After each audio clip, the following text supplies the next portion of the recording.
Welcome into Survivor Analytics. I am your host, Clyde, and today I'm continuing to walk through every final tribal council in the history of US Survivor, outlining who I would vote for if I was on the jury. Last week, I covered my criteria and my picks for the first 10 seasons of the show, which I recommend checking out. With that out of the way, we can hop right back into it. Next, we got Survivor Guatemala, Danny versus Stephanie. This was one of the most difficult selections for me, but I think I'm going to go with Danny. I originally expected to vote for Stephanie as she held more control through Guatemala. She runs the game alongside Rafe, but I think that she used her power incorrectly. For most of the post-merge, Stephanie follows the strategic wishes of Rafe. She votes out multiple contestants who were completely loyal to her, like Judd and Jamie. Those eliminations actively burn multiple jury votes for Stephanie. Even though I disagree with Stephanie's strategic decisions, I still considered voting for her based on her positioning. Stephanie was always much safer than Danny. She's in the center of that Swap Nakum tribe that dominates the second half of the season. Through that alliance, Stephanie outplays Danny, at least in the early merge, where her side votes out all of Danny's allies in Brandon, Bobby John, and Gary. Then towards the end of the season, Stephanie reaches the final three in a spot where both Rafe and Danny intended on taking her to the final tribal.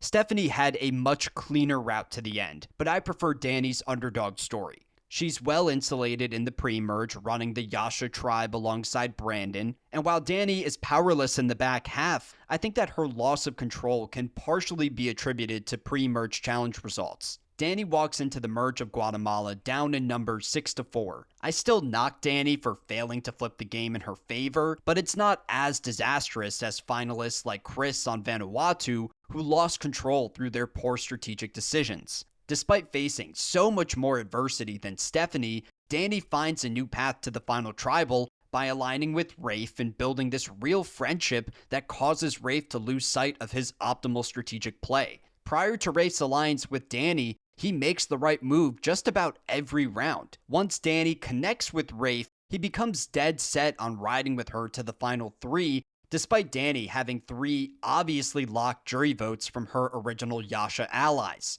Her move at the final 4 to convince Rafe to vote out Lydia is really impressive, especially considering the fact that Lydia was very unlikely to win the final immunity challenge. So yes, there are some major drawbacks with Danny's game, like her poor positioning at the final 3, and her dependence on Rafe for most of the post-merge, but she's a player that made the most of her opportunities. For that reason, I'll vote for Danny. On to Survivor Panama, Aris versus Danielle, where I'd vote for Aris. I don't look at either of these finalists as the real dominant strategic force of the season. That title goes to Suri, but at least Aris was tightly aligned with the mastermind of Panama. He works alongside Suri for the entire post-merge. They developed this loyal alliance where Suri intended on rolling with Aris to the end, and had that happened, I think that Aris beats her. In serving as this second in command to Suri, Aris has a bigger impact on the overall strategy of the season. He plays a large role in keeping that dysfunctional Kasaya alliance together in the post-merge. While Danielle is given multiple opportunities to flip against the Kasayas, she ultimately doesn't do it. She sticks by that pair of Suri and Aris despite her position as number 3 in that alliance. Now, to Danielle's credit, I believe that she has the stronger pre-merge game. Aris stumbles his way through those first couple rounds. In the first Kasaya Tribal Council, he makes the mistake of telling Melinda that she's the target of the vote, which causes him to lose trust with the rest of the tribe. Then in the second Kasaya Tribal, Danielle blindsides Aris in the Bob Dog vote. I also think that Danielle played the more dynamic game. At Final 6, she's positioned in the middle with Suri where they pull off the Courtney vote, sending her home in a 3-2-1 split. Now, Suri definitely deserves all of the credit for that move, but Danielle was still well positioned for it. Later on, we see Danielle align with Terry at the final 4, and she has the killer instinct to cut him at the final 3. Yes, that Terry vote was a no-brainer as he probably beats anyone in a jury vote, but we need to remember that for most of the post-merge, Aris was adamantly campaigning against Terry. At the end of the day, Aris wasn't the one to beat Terry in a challenge and vote him out. That was all Danielle. So there is a legitimate argument here for a Danielle win.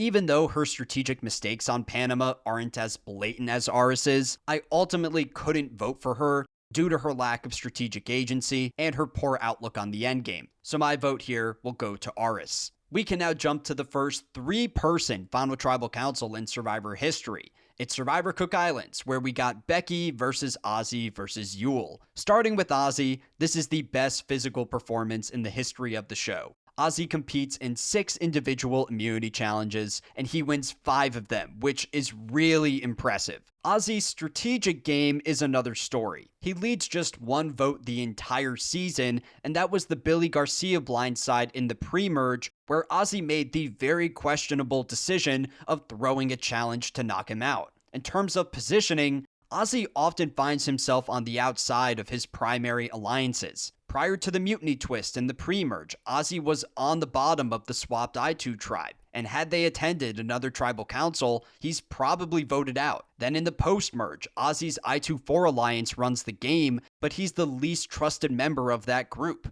In fact, the other I2s were prepared to take the shot at Ozzy every round starting at the final 6, but they never had the opportunity to cut him because he kept winning immunity. Ozzy's challenge-based approach to Survivor doesn't really align with my outlook on the game, so of these 3 finalists, Ozzy would be my last pick. Second finalist on the board is Becky. Becky maintains more strategic agency than Ozzy. She's in the majority alliance working alongside Yule for the entire season. She votes correctly in every tribal council. The issue with Becky's game is the fact that she forfeits a lot of power to Yule, and she never considers turning against him. At Final 9, Yule is the player who convinces Penner to flip by showing him the idol. That move gives the I2s the numbers advantage. It's the most impactful strategic play of the season, and at Final 8, Yule publicly takes all of the credit for it at the auction. Becky should have known that she couldn't sit in the end with Yule, yet she continues to work towards that final destination. Obviously, my vote goes to Yule here.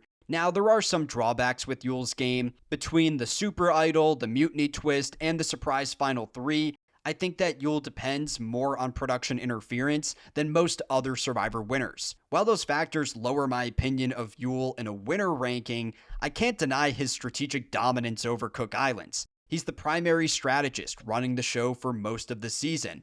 I credited him earlier for the Penner flip at Final 9. But beyond that, there's Yule's deal with Adam at the Final 7, where he agrees to vote out Penner, and in return, Adam guarantees Yule his jury vote. This is an all-time strategic performance from Yule, so the decision is easy for me. He gets my vote. Next season is Survivor Fiji, Cassandra versus Dreams versus Earl. This is another easy pick. I'm voting for Earl. I believe that Earl played the second best winning game in Survivor history. It's a game where Earl is always calling the shots from the center of the majority alliance, yet despite that power in the game, he is never seriously targeted. Earl's name is written down once the entire season, and that was a throwaway vote from Rita in the pre-merge. So what's the story with these other 2 finalists? Cassandra is by far the most passive player here. While she's on the outside of the original Moto tribe, she's able to recover from that position and work her way into the majority of the Swap Moto alliance. Within that group, Cassandra never holds any real strategic agency, and those poor connections extend beyond her main alliance. Despite her poor positioning, Cassandra is the target of the 4 horsemen at the Final 9. I just don't think that Cassandra was active enough in the game to warrant a jury vote. That takes us to Dreams, who was definitely more intentional with his gameplay. He attempts to operate the middle in the early merge, but he's outplayed by Earl. At Final 9, he's tricked into throwing his vote onto Mookie as a way for the majority to confirm his loyalty to Earl's alliance. Through that move, Dreams burns his relationship with the members of the 4 Horsemen to the point where none of them would vote for him in any Final Tribal Council combination. He essentially sacrifices 3 jury votes, and for what? He repositions himself on the bottom of Earl's alliance. Later on in the game, Dreams makes the car deal with Yao-Man, where he agrees to take Yao-Man to the final tribal if he won final immunity. As a result, Dreams pivots his strategy to voting out Yao-Man earlier in the game, but he fails at Final 6, where Yao-Man plays an idol. Then at Final 5, Yao-Man wins individual immunity, so when Dreams inevitably wins immunity at Final 4, he decides to go back on his promise and vote out Yao-Man anyway. Obviously, Dreams shouldn't give up immunity in that scenario, but that move makes Dreams appear pretty sleazy in front of the jury. So there's definitely some merit to Dreams' game on Fiji, but when you compare it to Earl's all-time performance, it's not close. I'll vote for Earl. Moving ahead to Survivor China, it's Amanda versus Courtney versus Todd. Even though I look at Todd's run on China as one of the best strategic games in the history of the show, I still considered casting my vote for Amanda. Amanda works alongside Todd from day one, and there are multiple examples of her calling the shots for that alliance. She wasn't simply Todd's second in command. Todd perceived her as a strategic equal, and through that alliance, Amanda does some impressive work. At the swap, Amanda leads the Sharia blind side, which was huge for her game as it gave her Fei Long alliance the 6-4 numbers advantage at the merge. Later on at the final 7, Amanda heads the James blind side, knocking him out with 2 idols in his pocket. While Todd came up with that idea earlier in the season, they don't execute it until Amanda gives the stamp of approval. I also need to credit Amanda for her threat level management. Starting at the final 6 of China, Todd is the perpetual target of the Minority Alliance, while Amanda does not have her name written down once the entire season. I think that Amanda's performance on China is one of the 10 best losing finalist games ever on Survivor. With that said, I'd still vote for Todd. I think that Todd was just more instrumental to the success of that Fei Long alliance. He's the player pulling Frosty into their group during the swap section of the game. He's the player aligning with Jean Robert and James, making them feel comfortable so that they don't expect their respective blind sides. He's the player connecting Courtney and Amanda, establishing this 3-person alliance that eventually navigates to the final tribal. While Todd's threat level peaks towards the end of the season, he still does an incredible job at managing his relationships within his primary alliance. Despite all of those players on the bottom constantly calling Todd a threat to win the game, he reaches the final 4 in a spot where both Amanda and Courtney intend on taking him to the end. The only player here that I haven't mentioned yet is Courtney, and that's because I wouldn't really consider voting for her. While I love Courtney as a Survivor character, I gotta admit that she's pretty passive in her navigation through China. She allows Amanda and Todd to do most of the strategic legwork for that alliance, and that decision causes Courtney to lose many of her secondary allies along the way. They cut Frosty at Final 8 in a move that was completely against Courtney's best interest. From there, Courtney kind of follows her alliance to the end. It's not an active enough game for my jury vote. I'll stick with Todd here. On to Season 16, Survivor Micronesia. We're returning to the 2-person Final Tribal Council format with Amanda versus Parvati. Admittedly, I'm lower on Parvati's winning game compared to the general Survivor fan base. I've always considered Cirie the real dominant strategic mastermind of Micronesia, but she's not here, so my vote goes to Parvati. Parvati deserves a lot of credit for her role in the creation of the Black Widow Brigade, the all-women's alliance that dominates the post-merge. She connects with Amanda and Cirie on the original Favorites tribe, and during the swap section of the game, she pulls Alexis and Natalie into the mix. In the post-merge, Parvati plays a pivotal role in cutting the numbers to just that alliance. At Final 9, Parvati orchestrates the Aussie blindside, and while it's been reported post-season that Amanda knew about this plan, it's still a move that benefits Parvati's game much more than Amanda's. By taking Aussie out of the equation, Parvati solidifies her role as Amanda's #1 ally. It forces Amanda down a path with players who were generally better connected to Parvati than Amanda herself. Those dynamics are really revealed at the final 6, where Eric gathers the numbers against Amanda and she needs an idol to survive that round. To me, Amanda felt like a peripheral member of the Black Widow Brigade. While it's impressive that Amanda was always positioned in the majority, I think that Cirie and Parvati had much more influence over that operation. Now, in terms of the negatives for these finalists, I take many issues with Parvati's game, but almost all of those problems extend to Amanda as well. I disagree with their mutual decision to bring Cirie to the final 3, where had that season operated with a 3-person Final Tribal Council format as they expected, Cirie probably wins. I'd also say that Parvati and Amanda greatly benefited from the Fair Play quit in the premiere.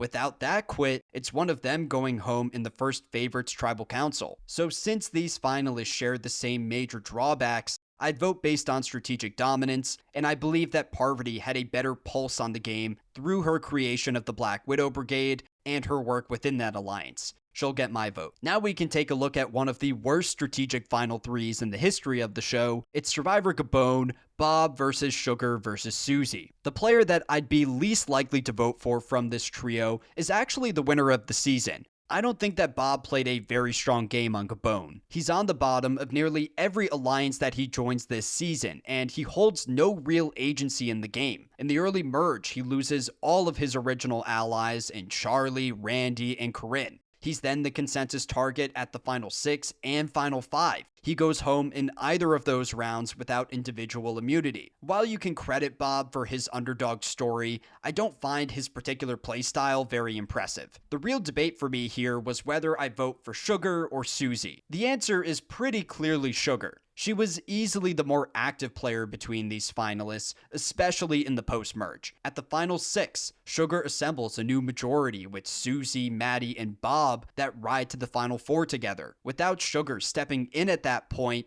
the duo of Crystal and Kenny likely dominate the endgame. Then at Final 4, the original target is Bob, but Sugar makes the correct move in flipping her vote onto Maddie. Maddie was a bigger jury threat compared to Bob. Sugar runs the endgame of Gabon, and there's never an extended stretch of the season where Susie has that level of control. Her best round is probably the second swap, where she's the swing vote, but that's partially due to the composition of the swap rather than the active social work of Susie. Outside that tribal council, Susie is flying under the radar in the majority. Her lack of power in that group is really shown at the final 5, where she's used as the decoy vote in the Kenny elimination. So I feel that Sugar is one of the more underrated zero vote finalists in Survivor history. She'd earn my vote. Moving ahead to Survivor Tocantins, JT versus Steven. I understand the surface level appeal with JT's Tocantins run. After all, it's the first perfect game in Survivor history, but between these two,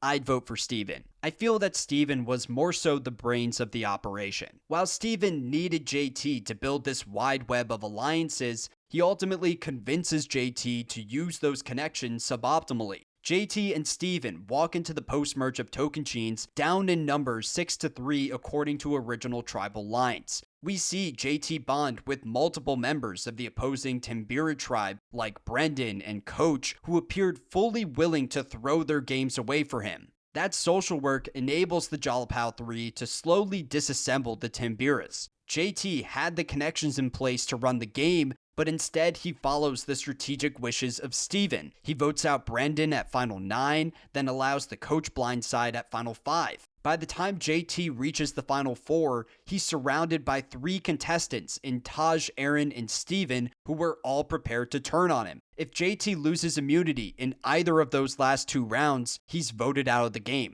Beyond JT's poor positioning in the endgame, I disagree with his outlook on the final tribal. When he wins final immunity, he elects to take Steven to the end over Aaron. Granted, JT wins a jury vote either way, but Aaron was clearly the less palatable finalist from the perspective of the jury. It's another example of JT making strategic decisions that benefit Steven's game more than his own. With that said, Steven's Tocantins game was not perfect. I take issue with the fact that Steven relied on JT to build inroads with the Timbiras. But at the end of the day, I put more value into how contestants use their power in the game over just the acquisition of that power. Based on that philosophy, I'll vote for Steven. Next up, we got Season 19, Survivor Samoa, Mick versus Natalie versus Russell. This was the first season that we ever covered on the Survivor Analytics podcast, and in our final episode, I said that if I was on the jury, I would have voted for Russell. It's been over 2 years, and I stand by that take. With that said, my opinion of Natalie's game has improved over time. Does Natalie hide behind Russell for most of the season? Of course, but at least Natalie has an accurate read on Russell as a Survivor player. She knows that he is the type of person who will dominate the game strategically, but burn social bridges along the way. We get a confessional from Natalie as early as the pre-merge, where she correctly predicts the outcome of the season. I'd also credit Natalie for her move at the final 12. In that round, she convinces the Galoo majority to turn on each other in taking out Eric Cardona, while Russell works out of paranoia. He unnecessarily plays an idol on himself, which makes Russell a target at the final 11. That Eric boot is the one instance all season where Natalie separates herself from Russell on a strategic level. All of that is great for Natalie, but Russell's run on Samoa is, in my opinion, his best strategic performance in his entire Survivor career. In the pre-merge, he runs the original Foa tribe by aligning with Mick, Natalie, and Jason. In episode 5, he straight up outplays Natalie by convincing her to cut her second closest ally in the game in Ashley.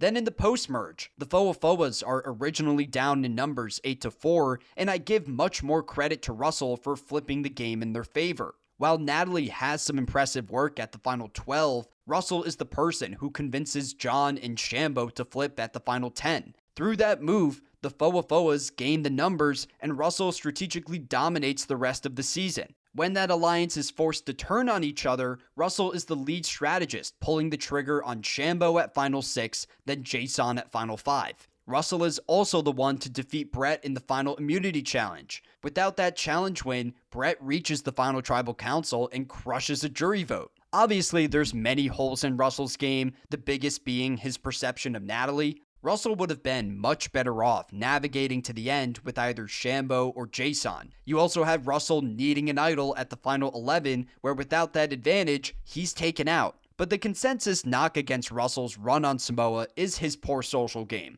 But in rewatching the season, I never felt that Russell crossed a major line. Even in the final tribal council, most of the jury members are upset with Russell more for his deceptive approach to the game rather than any specific social blunders. As for Mick, his game on Samoa is essentially the watered-down version of Natalie's game. Mick is on the outside of that Foa alliance for most of the season, where he holds very little strategic agency. There's never a round on Samoa where Mick takes control of the game. In fact, Russell and Natalie keep Mick on the island primarily for his potential to defeat Brett in a challenge, and he never comes through on that end. So like I said, Russell plays one of the most strategically dominant games in the history of Survivor, and I don't think that his social blunders are enough for me to flip my vote onto Natalie. So I'll vote for Russell. We can now talk about probably the most iconic season of Survivor, that being Survivor Heroes versus Villains. We got Parvati versus Russell versus Sandra. I voted for Sandra back in Pearl Islands, but she'd be my last pick in this final tribal. I've never found her run on season 20 particularly impressive. It's a game where Sandra is constantly operating on the bottom, and the times where she steps up to make a strategic play, she's actively working against her best interest. Her outlook on Russell is especially bad. Russell had one of the worst social games on this season. Plus, he was willing to take Sandra to the final tribal. He was the ideal person for Sandra to ride with through the endgame, but Sandra hated Russell so much on a personal level that she attempts to flip against him on multiple occasions. She tries to rally the numbers for a Russell vote at the final 9 and the final 6. By failing in her strategic misreads, Sandra finds herself in a better long-term position. Even the highlights of Sandra's game don't do much for me. Many people consider her best move on this season to be the coach blindside in the pre-merge, as she plays on Russell's paranoia and convinces him to flip on one of his most loyal allies. While that round is a positive on Sandra's resume, it's still a move directed by Russell for his own benefit. At that point in the season, Russell was working to maintain this image of an all-women's alliance on the Villains tribe, and cutting coach was essential for that plan. Long story short, I'm not voting for Sandra here. From strictly a strategic perspective, Russell has the best game of these three. While he's initially on the outside of the Villains tribe, he flips the game in his favor through an iconic idol play on Parvati that takes out Tyson. After that move, Russell assembles a new villain majority by pulling Jerry and Coach onto his side. From there, he works to create this image of an all-women's alliance by picking off all of the other guys on his tribe. By the time Russell reaches the merge, he has solidified his perception as an outsider, which enables him to build trust with the heroes to the point where JT passes him an idol. Starting at the final 10, Russell dictates the rest of the season. He knocks out many of the original heroes in the early merge. At final 9, he blocks Sandra's attempt to vote him out by pulling Candace into the Villains Alliance. Then at final 7, he flips the vote on Danielle in a move that forces Parvati to draw closer to him. Russell's performance on Heroes vs. Villains definitely cemented him as one of the best strategic minds in the history of Survivor. The issue with Russell is his treatment of the surrounding cast. He actively antagonizes multiple contestants. He calls Rupert a dumbass and later expects Rupert to vote for him on the jury. I think it's fair to say that some of Russell's power on this season originates from his horrible reputation. Other players were willing to follow his lead because they knew he couldn't win a jury vote. I'd consider myself a strategically oriented jury member, but at some point, the social game needs to matter, and Russell completely fails in that department.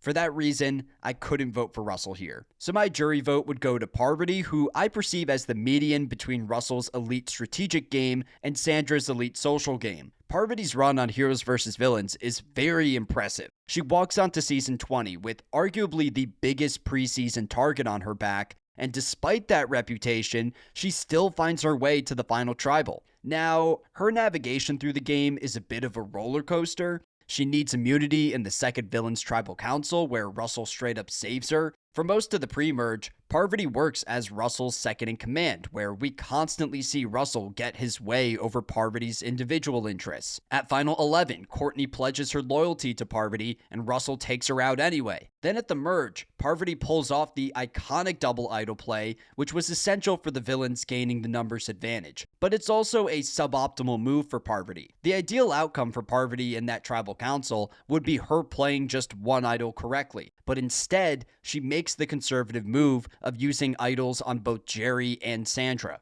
Regardless, that round is still a major positive on Parvati's resume, as it paves the way for the villains to dominate the endgame. The rest of Parvati's post-merge is up and down. At Final 7, she's blindsided by Russell in the Danielle vote. At Final 6 and Final 5, her name is in serious circulation, and she's potentially taken out without immunity. Through all of this, Parvati never fully realizes that by remaining loyal to Russell, she is perceived as his sidekick. Many of the heroes on the jury didn't respect her because of her association with Russell. So even though I consider Parvati's Heroes vs. Villains run a bit overrated, it's still a solid strategic game without the same major social blunders that we see from Russell. There we go, another 10 seasons in the books. Come back next week where I'll discuss many of those seasons from Survivor's Dark Ages.